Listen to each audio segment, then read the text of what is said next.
Binabato at pinaghahampas ng mga silya ng mga taga-suporta ni Makati Mayor Junjun Binay ang mga pulis at tauhan ng DILG o ang Department of Interior and Local Government na naghain ng suspension order laban sa alkalde. Nakaharap din ng dalawang pinuno ng mga pulis, si Vice President Jejomar Binay. Ito'y matapos na harangin di umano ang mga supporter na gustong manatili sa City Hall. Pinag-iisipan na ng PNP na magsampa ng reklamo matapos masaktan ang nasa 10 nilang mga pulis dahil sa tensyon. May report si Haji Rieta.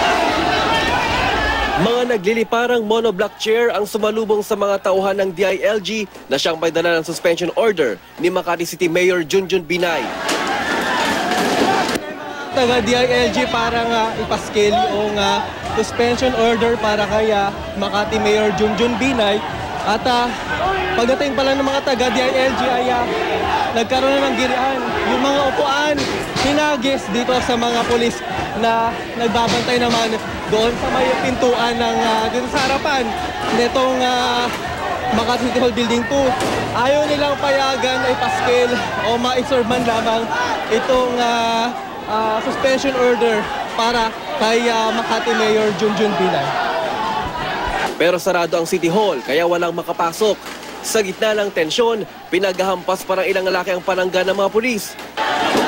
Habang nagkakagulo, binitbit ng mga pulis ang dalawang lalaking hinihinalang pasimuno. Sakay nilayo sa City Hall.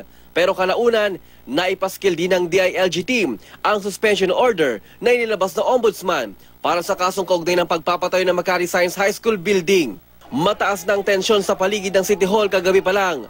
Nagtipon ng supporters ng mga Binay ng mabalitaan ang nakatakdang paghahain ng ikalawang suspension order laban sa alkalde. Dumating din si Vice President Jejomar Binay para samahan ng kanyang anak na magpalipas ng gabi sa loob ng City Hall. Pero bago pumasok, unang pumunta ang Vice Presidente sa lumang gusali. Kinausap ni Binay si Senior Superintendent Elmer Hamyas ng Southern Police District. Bilang alagandang patasapat mo, suportahan niyo kami dahil doon. Opo. Paalisin pinatang. Hindi po, Mr. Vice President. Mag-aaway na tayo. Mag-aaway na tayo. Kinompronta niya rin si Chief Inspector Giden Ines Jr. mula sa Crowd Dispersal Management Company ng NCRPO. Hinaharang daw kasi ng mga pulis ang Binay supporters. Hanggang sa nauwi sa brasuhan ang konfrontasyon.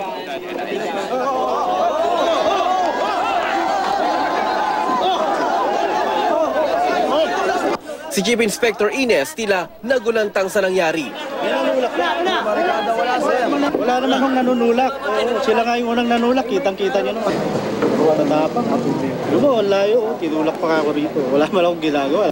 Matapos ang ilang minuto, bumalik si Vice President Binay at humingi ng pasensya. Teka lang. Pasensya na. Sabihin mo nga sa akin kung mayroong batas na nagbabawal pumasok sa loob.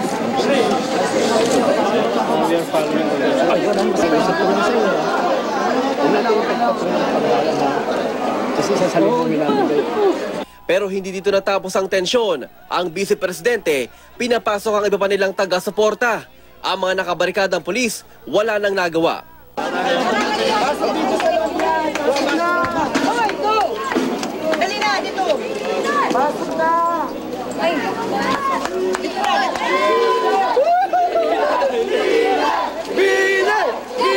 Sa loob ng City Hall, nagpupuyos din si Mayor Binay dahil hinarang din di umano at pinagtutulak ng mga pulis ang kanyang tiyahin. Ang tiyahin ko ay papunta rito. Siya po ay tinulak-tulak bago siya nakarating dito. Tinulak-tulak ko ng pulis. Ang tita ko ay senior citizen na. Kailangan bang tulak-tulakin ng mga pulis? Yung pong kamag-anak namin na gusto lamang po akong bisitahin dito. Itinanggi naman ng mga pulis na sila ang nanulak sa grupo ni Binay. Habang nagdi-discuss ako sa kanya, bigla siyang nag-react. Tinulak niya yung front line, lalong-lalo na yung mga babae. Tinulak niya kami, papalayo, more or less 20 meters. Ako, kinilyohan. Sabi ni Ines, nasa 10 pulis ang nasugatan mula sa tensyon. 5 sa mga ito, mga babae. Nag-anom po nila kami sa dibdib namin. Ako, nagkapasa po ako dito, nagpa-medical. Pinag-aaralan na rin ng PNP ang pagsasampa ng reklamo. Basta pinapakuha lang yung buong detalye. Tapos siguro na higher headquarters na kung ano yung magiging kung disposition. I-evaluate muna kung ano yung magiging Inirekomenda rin daw ng Department of Justice sa DILG na magsampa ng reklamong administratibo o reklamong kriminal kung ito'y posible dahil sa pagsuway ni Mayor Binay sa utos ng korte. Ayon pa kay Justice Secretary Leila de Lima, ang mga Binay di umano ang nag-uudyok ng gulo sa Makati. Haji Rieta, GMA News.